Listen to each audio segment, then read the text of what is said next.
Dan ketika ditangkap si Yogi ini ditanya sama polisi apa motifnya, dia bilang bahwa dia butuh uang untuk judi online. Damn, gila banget.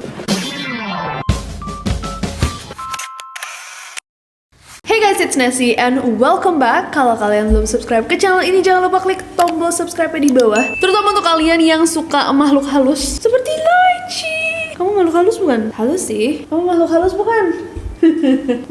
Hari ini kita nggak membahas makhluk halus, tapi ketika seseorang meninggalkan tanah air, biasanya mereka pergi ke negara lain untuk mencari experience atau pengalaman atau kehidupan yang lebih memadai, dengan harapan juga suatu hari kelak ketika mereka kembali, mereka bisa membawa dampak yang baik, sesuatu yang dipelajari, atau harapan baik lainnya adalah bisa membanggakan tanah airnya di negeri orang. Tapi nggak semua berita tentang para pelancong dari Indonesia berupa berita baik. Menurut data dari Pusat Data dan Informasi Kementerian Dalam Negeri Republik Indonesia, tahun 2023 tercatat terjadinya 22.004 kasus pelanggaran hukum yang dilakukan oleh WNI di luar negeri. Kasus yang paling banyak itu adalah kasus umum ketenagakerjaan sebanyak 3.260 kasus dalam setahun di seluruh dunia. Kita akan membahas beberapa kasus penangkapan WNI di luar negeri sebagai pengetahuan umum dan mungkin pembelajaran. Langsung aja, without any further ado, let's get to the list.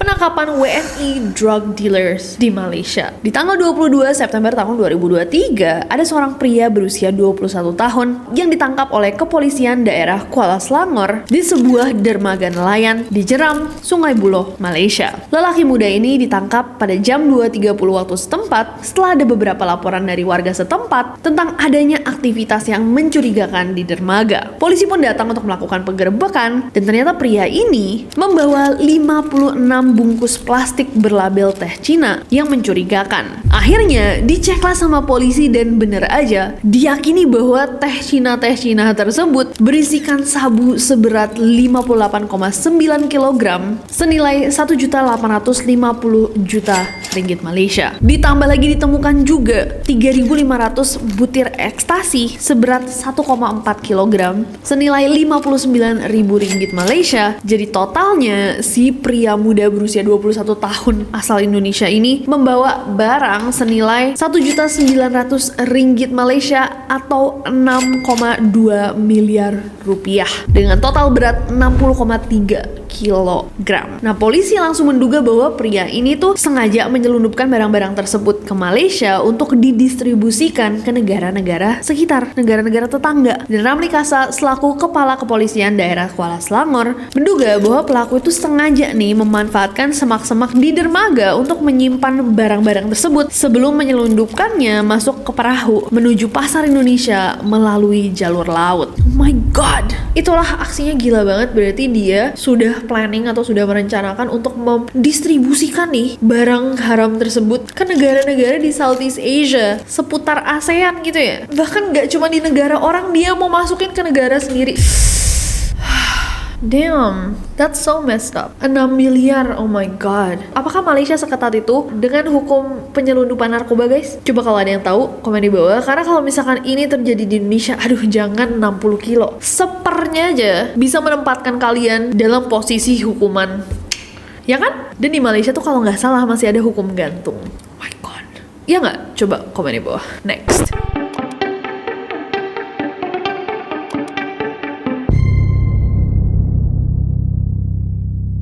Next ada penangkapan WNI Black Money Scam di Amerika Serikat. Pada tanggal 30 Oktober 2024 kemarin, malam hari di Bandara Dulles, Washington, petugas Bea Cukai dan juga Perlindungan Perbatasan Amerika Serikat itu melakukan pemeriksaan barang pada tambahan barang bawaan penumpang. Nah, dari banyaknya nih orang-orang yang dicek, sampailah petugas mengecek baggage atau bawaan dari seorang pria asal Indonesia bernama Tuma Thierry Henry. Gak tahu apakah kebetulan atau emang dia ngefans sama Thierry Ongri, tapi namanya kok bisa sama banget ya guys. Anyway, si Tuma ini baru aja datang dari Togo. Nah, pas dicek nih sama petugas tasnya si Tuma, petugas menemukan sesuatu yang mencurigakan. Jadi di dalam tasnya Tuma itu ada 2 bundel kertas hitam. Kertasnya tuh kosong, hitam aja gitu kayak kertas hitam. Dan ada lagi 1 bundle kertas putih kosong. Tapi ketiga bundelan ini semuanya tuh masing-masing dipitakan dengan tulisan 100 atau kayak kertas pita yang biasanya kita dapat dari bank kalau misalkan ngambil uang banyak. Kenapa dia jenius banget? Nah, untuk orang awam kayak kita, mungkin kita bakal mikir, oh, oke, aneh banget ngapain kertas polos dipakein bundelan kayak gitu. Tapi para petugas itu langsung tahu guys, bahwa ini adalah tindak kejahatan bernama black money scam. Nesi, apa itu black money scam? Jadi black money scam itu adalah tindak kejahatan dengan mengubah atau mewarnai uang kertas secara kimia untuk menghindari deteksi otoritas bea cukai. Jadi ketika kalian masuk ke sebuah negara itu biasanya ada regulasi berapa banyak uang cash yang bisa kalian bawa. Nah, orang-orang yang ingin membawa lebih banyak nih bisa menggunakan, ya nggak bisa ya, mestinya tidak boleh, tapi menggunakan black money scam ini dengan mewarnai uang mereka yang nantinya itu bisa dicuci bahan kimianya dan uangnya bisa digunakan secara normal. Nah, tapi ini sas banget kan di kasusnya Tuma, soalnya dia bawanya gepokan guys, gepokan yang udah ada tulisannya bahwa itu serupa banget sama uang gitu. Akhirnya sang petugas pun menghitung nih uang yang dibawa sama Tuma dan terdapat 285 lembar kertas dalam 3 bundel tersebut. Nah, salah satu uangnya itu diambil dan dicoba-coba gitu ya sama berbagai uang Amerika Serikat dan ternyata size dan juga kualitas kertasnya itu mirip banget sama $100 bills atau bill 100 dolaran. Kalau misalkan dia punya 285 lembar, berarti totalnya itu senilai 28.500 US dollars, sekitar 453 juta rupiah. Padahal batasannya berapa untuk bawa ke Amerika Serikat? Kalau setara dengan 100 juta atau lebih harus mendapatkan izin dari Bank Indonesia. Itu ke Indonesia. Kalau Indonesia berarti 100 juta ya batasnya ya. Ini juga udah overload. Batasan uang yang bisa dibuka Amerika Serikat adalah 10.000 USD. 160 juta. Oke, jadi batasnya tuh 10.000 USD, 160 jutaan. Akhirnya karena kelebihan banyak banget ya, petugas bea cukai pun menyita dan menyerahkan uang tersebut beserta Henry ke petugas kepolisian otoritas Bandara Metropolitan Washington dan mendakwa Tuma dengan tuduhan felony forgery charges. Gila banget. Dan another interesting fact, fakta yang menarik adalah banyak banget nih orang-orang yang scammer black money itu biasanya menyerahkan uangnya, jadi dalam gepokan-gepokan itu dicampur guys sama uang palsu. Jadi bisa aja kalau Tuma emang pakai service-nya orang untuk menghitamkan uang-uangnya, bisa aja uang yang Tuma bawa itu sebenarnya nggak semuanya uang asli. Soalnya banyak scammer-scammer black money yang menawarkan uang cash dengan harga yang miring, harga diskon gitu biar bisa dibawa dan meyakinkan pembelinya bahwa kalau misalkan mereka bawa ini nanti bisa dicuci kok, nggak akan bisa kedeteksi sama bea cukai. Padahal uang dari segepok gini mungkin yang asli cuman yang atas sama yang bawah itu yang dia tunjukin. Ini coba lihat, kalau kena air tuh langsung hilang semua tinta hitamnya. Gila banget. Ternyata dicuci uang Doraemon. Dulu waktu aku kecil ada uang-uang palsu gitu yang dijual di pasar. Uang Indonesia tapi kayak Patimuranya tiba-tiba mukanya Glenn Alinsky.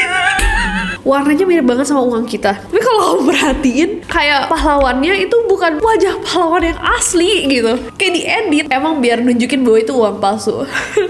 Kertas juga beda sih ya. Uang palsu pasar is the best. Gak pakai nih black money scam. Kenapa dia jadi Patimura? Gak tahu deh. Next.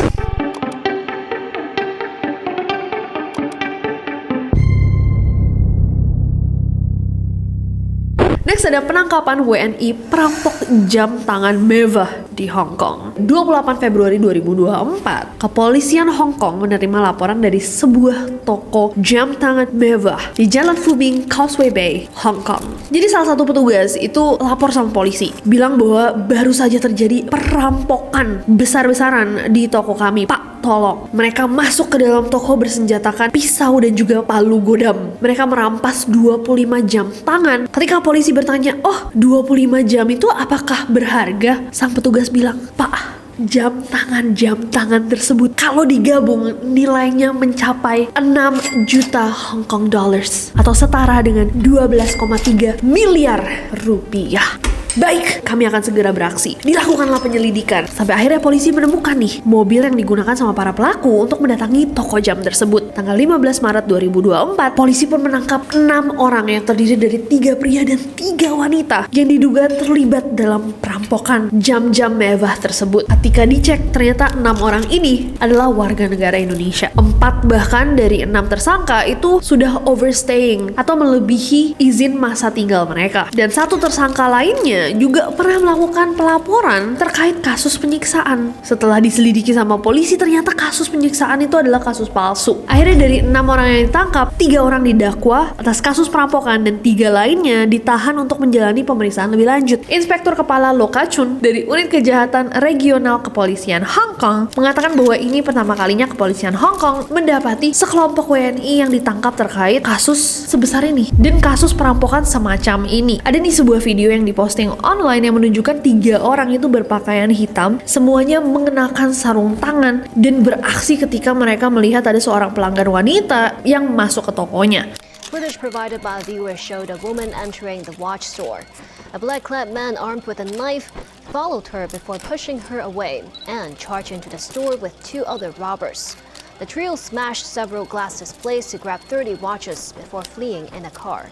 Jadi tokonya bernama Legend Success Timepiece di Causeway Bay, dan itu tuh emang ngejual jam-jam mewah gitu guys. Nah terus orang perampok, jadi salah satu dari mereka yang membawa pisau itu kemudian menangkap wanita itu dari belakang dan melemparnya keluar toko. Dan menurut rekaman tersebut, wanita itu terjatuh di trotoar sebelum ada 2 perampok lainnya masuk ke toko bawa palu godam, tas untuk membawa barang-barang yang akan mereka ambil. Salah satu dari mereka terus menggunakan palu godamnya untuk memecahkan tuh meja kaca etalasenya. Terus 1 orang lainnya ngambil jam-jam itu langsung tuh dimasukin tas dan mereka pun melarikan diri. Dan yang lebih mind blowing, ternyata perempuan yang dilempar itu, si korban yang tadi masuk kemudian disakiti sama para perampok, itu ternyata salah satu dari mereka juga. Dia hanya pura-pura jadi pelanggan untuk memfasilitasi kejahatan tersebut. Petugas pun akhirnya masih mencari jam tangan yang dicuri itu. Pak Lo juga mengatakan pasukannya akan terus mengejar para penjahat yang tersisa dan barang dagangan yang dicuri. Ia menghimbau semua orang tuh kalau misalkan ada yang punya informasi untuk memberitahu pihak kepolisian. Damn, serem juga. Iya, yang WNI itu udah ketangkap, tapi barang dagangannya belum ditemukan. Kayak mana nih 25 jam tersebut? Apakah sudah meninggalkan Hong Kong? Apa sudah berubah format menjadi uang? Gila banget. Jam apa aja menurut kalian, Neroris? Coba komen di bawah. Rolex, Panerai, Cartier, Richard Mille. Gila banget ya, 25 timepiece yang ada di satu etalase tuh bisa berharga 12 miliar. Kadem. Harusnya nggak sih Kak? Itu kalau misalkan jam yang mahal-mahal, itu etalasenya khusus dan dikunci. Ya ini mungkin satu etalase aja sih itu. Tapi dia pintar teorinya. Dia udah mantau. Pasti udah berminggu-minggu tuh dia lewat. Udah dihitung tuh yang sana, yang paling mahal yang mana, etalase yang mana. Karena waktunya dikit kan. Dia milih satu, udah yuk kita palu godam. Dong. Next.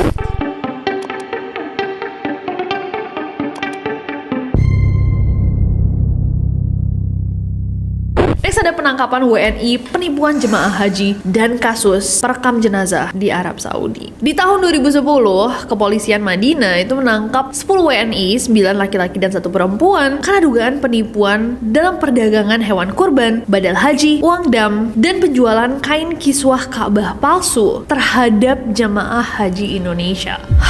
Gila banget. Jadi udah lama dicurigai bahwa 10 orang ini tuh melakukan penipuan kepada jemaah haji. Dan kalau misalkan kalian tahu, jemaah haji dari Indonesia itu jumlahnya luar biasa banyak. Dan seberapa mencengangkannya bahwa yang menipu jemaah haji Indonesia ini adalah warga negara Indonesia juga di sana. Jadi ternyata mereka nih warga negara Indonesia yang tinggal di Mekah dan datang ke Madinah solely atau khusus untuk melakukan kejahatan. Mereka beroperasi dalam 5 kelompok di sekitar Masjid Nabawi, termasuk di rumah makan dan toko-toko di kawasan Markaziyah Madinah. Bahkan mereka juga bisa masuk ke dalam penginapan jemaah haji. Mereka dalam melancarkan aksinya itu selalu datang ke orang-orang, jadi jemaah haji kayak orang yang saleh. Mereka bawa tasbih di tangannya. Mereka bilang bahwa oh iya, saya jemaah haji juga dari Indonesia yang menetap di sini. Bolehkan saya ya untuk masuk ke penginapan jemaah haji Indonesia. Dan begitu mereka masuk ya, mereka ngomong nih sama jemaah haji kayak, oh iya, kami tinggal di sini dan kami tuh sebenarnya punya sebuah organisasi non-profit gitu. Kayak effort untuk mendapatkan lebih banyak pahala dengan menggalang dana untuk kurban ini itu. Dan jemaah haji yang datang dengan naifnya percaya aja sama mereka. Saat ditangkap sama polisi Madinah, polisi menemukan dokumen haji palsu dan potongan kain selubung atau kiswah Ka'bah di dalam tas mereka. Dan ketika dicek sama polisi guys, polisi menyita uang sebesar 117.000 rial atau sekitar 494 juta rupiah guys. God damn.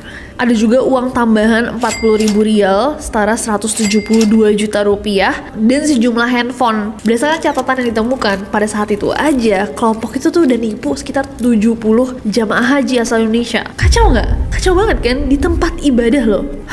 Selain itu, ada satu kasus juga nih yang sempat ramai juga di 11 Agustus tahun 2024 ketika seorang WNI ditangkap sama kepolisian daerah Jeddah setelah dia mengunggah sebuah video yang menunjukkan adanya jenazah. Nah, ternyata ini tuh harus diinget-inget juga guys, melanggar Undang-Undang Kejahatan Cyber Kerajaan Arab Saudi. Jadi AAS itu mengunggah sebuah video itu ke media sosial, video yang menunjukkan adanya jenazah yang dipindahin ke mobil ambulans. AAS bilang bahwa video itu emang dia mau kirim ke keluarganya jenazah, tapi dia unggah juga tuh di media sosial dan ternyata itu melanggar hukum. AAS juga nggak tahu bahwa ternyata ada peraturan tentang privasi di Arab Saudi yang memang sangat ketat, dan bagi siapapun yang melanggar aturan ini terancam hukuman denda hingga 500.000 rial atau sekitar 2 miliar rupiahan dan hukuman penjara maksimal 1 tahun. Walaupun untungnya karena jatuhnya AAS itu juga tidak tahu tentang adanya peraturan ini, dan tim perlindungan WNI Konsulat Jenderal Republik Indonesia di Jeddah sudah berkomunikasi sama pihak berwenang Saudi. Akhirnya AAS dibebaskan setelah 1 hari. Nah, itulah pentingnya mungkin ya untuk mengetahui peraturan dari semua negara. Walaupun mungkin sulit ya, pasti ada hal-hal yang mungkin di Indonesia kita anggap kurang etis tapi bukan bagian dari undang-undang atau peraturan hukum yang sangat ketat. Di luar negeri cerita yang berbeda. Gimana menurut kalian?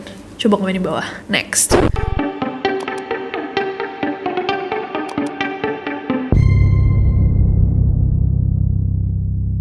Oke guys, dan yang terakhir ada penangkapan WNI dengan tindak kriminal mencengangkan di Jepang. Gila banget count aku di video ini ya. Saking mencengangkannya sih fakta-fakta di dalam video ini. Kayak di bulan Februari 2024 ada seorang WNI yang ditangkap polisi karena menelantarkan jasad bayinya. Masih di tahun yang sama 2024 tanggal 27 November, polisi Jepang lagi-lagi menangkap seorang WNI, Yogi Ageng Prayogo, umur 24 tahun karena merampok dan menusuk warga Jepang yang merupakan suami istri lansia guys, udah tua-tua kakek nenek, umur 81 tahun dan 78 tahun di kota Kagegawa, prefektur Shizuoka. Ini sempet rame banget di media sosial, pasti kalian juga lihat, semua orang kaget banget kenapa anak muda ini umur 24 tahun bisa melakukan itu sama kakek nenek. Super sweet, dan diceritakan bahwa mereka itu udah excited buka pintu karena berharap anaknya yang datang mengunjungi mereka. Dan ketika ditangkap si Yogi ini ditanya sama polisi apa motifnya, dia bilang bahwa dia butuh uang untuk judi online. Gila banget. Berdasarkan data dari Kemenlu, Yogi ini sebenarnya diketahui merupakan peserta dari program magang di perusahaan bahan baku bangunan di Chihama Kakegawa, dan dia udah tinggal di Jepang selama 2 tahun.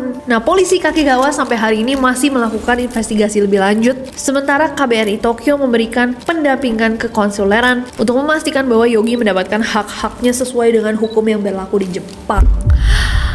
Gak usah sih dikasih hak-haknya lagi dong, kurang ajar, bikin malu. Maaf, orgil. Ada juga berita yang baru-baru ini terjadi di Jepang bulan Januari 2025 ini. Kepolisian dari Isesaki, Gunma, menemukan ada 4 orang WNI yang diserang oleh sekelompok orang dan diduga merupakan korban perampokan. Dari aksi perampokan ini sampai ada 1 korban guys, WNI inisialnya A berusia 37 tahun yang kehilangan nyawanya akibat luka tusuk, dan 3 orang korban lainnya itu dirawat di rumah sakit. Nah, keempat korban ini begitu dicek sama polisi, ternyata izin-izinnya itu nggak lengkap, alias mereka tuh udah melebihi batas waktu yang ditentukan oleh visa atau izin tinggal mereka. Jadi mereka overstaying nih, 4 korbannya. Akhirnya polisi menyelidiki dong siapa orang-orang yang menyerang 4 WNI ini, dan polisi menemukan 11 orang pelaku.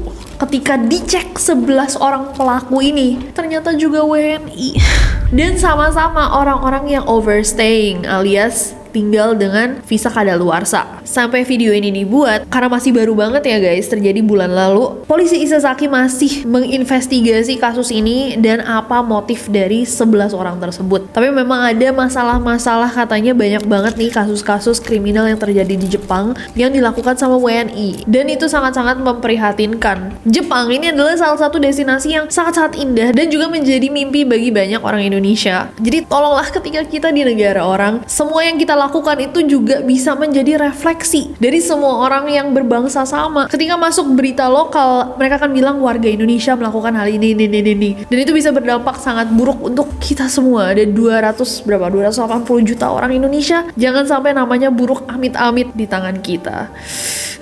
Ketidaktahuan itu mungkin saja terjadi. Dari situ seseorang bisa belajar, tapi yang disengaja-sengaja gini loh, yang sudah tahu itu tindak kriminal dimanapun, jangan, please, jangan bikin malu Ibu Pertiwi. Oke, anyway segitu aja kali ya. Sudah habis emosi aku untuk hari ini. Kalian yang masih punya sisa-sisa emosi boleh banget ditambahkan, ditulis aja di bawah, diluapkan. Biar keluar dari video ini lebih tenang, lebih nyaman, lebih enak perasaannya ya. Biar kita emosi aja di sini bareng-bareng. Terima kasih semuanya yang udah nonton. Kira-kira next time kita mau bahas apa, boleh banget sekalian di request di bawah. Dan aku gak sabar untuk ketemu kalian besok di Neror. Bye-bye.